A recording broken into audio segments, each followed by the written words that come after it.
हाय मंडळी. तुम्ही म्हणता आज मनीषा ताई शेतात नसून कुठे आहे? तर तुम्ही बघू शकता, मी आलेले आहे आमच्या घरमालकिनीच्या बंगल्यावर. त्यांनी मला कधीच बोलवलं नव्हतं साफसफाई करण्यासाठी.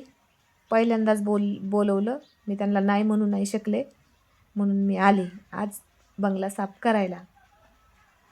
तर मी एकटीच नाही आहे, माझी मम्मी पण आहे. मम्मी आली म्हणून मी दरवाजा उघडाय गेले. त्याचं लॉक काय मला पटकन उघडत नव्हतं. तर मम्मी आली.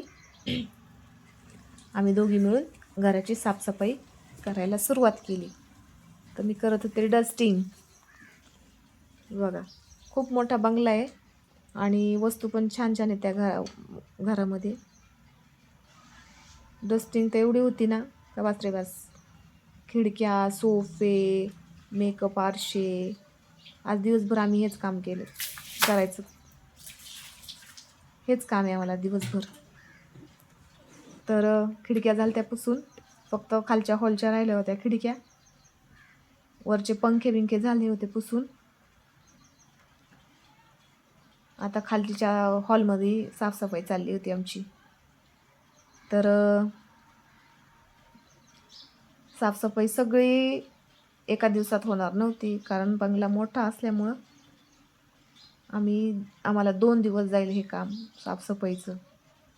तर बघू शकता तुम्ही, शिवाजी महाराज, मावळे. आता यांना स्वच्छ असं पुसून व्यवस्थित जागच्या जाग्यावर ठेवायचं. त्याची साफसफाई करायची होती. आणि ह्या 2 राहिल्या ह्या 2 साईडच्या खिडक्या राहिल्या होत्या हॉलच्या. तर चिमण्यांनी खूप घाण केली होती. त्याला पाणी मारून ठेवलं होतं आणि नंतर पुसायचे होते. आणि खिडक्यांचे पडदे वगैरे सगळे काढून सोफ्यावर ठेवले होते. तर याची राहिली होती डस्टिंग करायची. तर मम्मी म्हणत होती हेच राहिले. तर मी म्हटलं हो राहिले. मग या सगळ्या वस्तू होत्या, त्या वस्तू खाली घ्यायच्या होत्या. त्याच्यासाठी मम्मी गेली स्टूल आणायला. तोपर्यंत मी खालच्या जेवढा हात पुरतो तेवढ्या वस्तू खाली टेबलवर ठेवल्या. तर मम्मी स्टूल घेऊन आली. मम्मीला काय वर चढता येत नाही स्टूलवर चढायची कामं मीच केली सगळी. आणि माझा पण हात पुरत नव्हता, तर मग मी स्टूलवर चढून काढायचं होतं. तिथं होती कुंड्या आणि छोटी छोटी शोची झाडं. तर मम्मी बोलत होती आमच्या बाईंना. बाई गेल त्या मावळ्याने ते स्वच्छ करायला. मम्मीने स्टूल आणला. त्या स्टूलवर वरती चढले मी. खूप भीती वाटत होती, कारण फरशी अशी गुळगुळीत होती, घसरून पडते की काय. तर मग मी वर चढून थोडंसं त्या कुंड्या आणि फुलदाण्या खाली घेतल्या. आणि मग त्याची डस्टिंग राहिली होती ती आम्ही दोघींनी, मम्मीने फुलदाण्या ठेवल्या खाली. आणि नंतर मग मी वर चढले. ते व्यवस्थित मम्मीने ओला कपडा करून दिला होता. वर चढताना खूप भीती वाटत होती मला. तर मी सगळं व्यवस्थित असं मस्त असं पुसून घेतलं.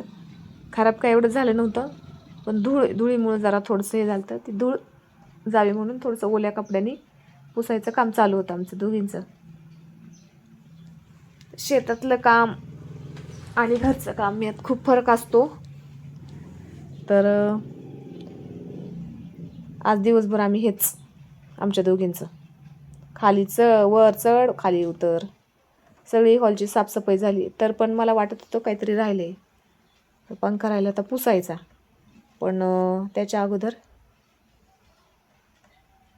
मावळी आणि शिवाजी महाराज जागच्या जागी ठेवायचे होते.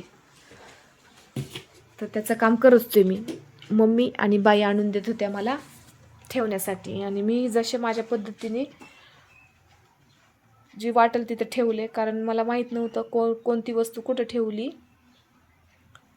माझ्या पद्धतीने मी ठेवत होते. अशा प्रकारे मला वाटेल तिथे मी हे ठेवल्या वस्तू. साफसफाई व्यवस्थित करून जागच्या जागी वस्तू लावत होतो आम्ही. तर ही चालली होती हॉलची साफसफाई. बेडरूमची झाली, आता हॉलची चालली होती. सगळ्या वस्तू नीटनाटके व्यवस्थित पुसून जागच्या जागी लावल्या. आणि आता म्हटलं, आणि शेवटचे राहिले ते शंभूराजांना पण त्यांच्या जागी ठेवलं. आणि आता म्हटलं पंखा पुसावा. पंखा राहिला आता पुसायचे. 2 पंखे आहेत हॉलमध्ये. तर चढले स्टूलवर. पडायची भीती वाटत होती, पण चढले. हळूहळू चढले. व्यवस्थित पंखा पुसून घेतला. थोडीशी धूळ होती. पंखे स्वच्छच आहे, बंगला नवीन असल्यामुळे, पण साफसफाई करणं गरजेचं होतं, म्हणून ही साफसफाई चालू होती. तर हॉलमध्ये 2 पंखे आहेत, तर एक पंखा झाला पुसून. मम्मीला काय स्टूलवर चढता येत नव्हतं, मग मीच चढले. एक झाला, आता दुसरा घेतला पुसायला. दोन्ही पंख्याची साफसफाई व्यवस्थित केली. बघू शकता तुम्ही. झाले पंखे बिंखे पुसून झाले. आता उतरायचं होतं खाली, तर हळूहळू उतरले मी खाली.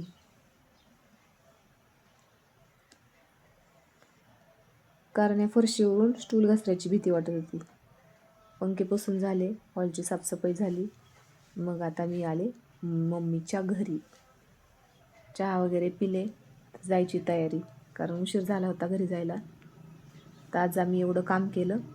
तर माझा व्हिडिओ कसा वाटला तुम्हाला, लाईक, शेअर, कमेंट करा आणि सबस्क्राईब करा. भेटू पुढच्या व्हिडिओमध्ये.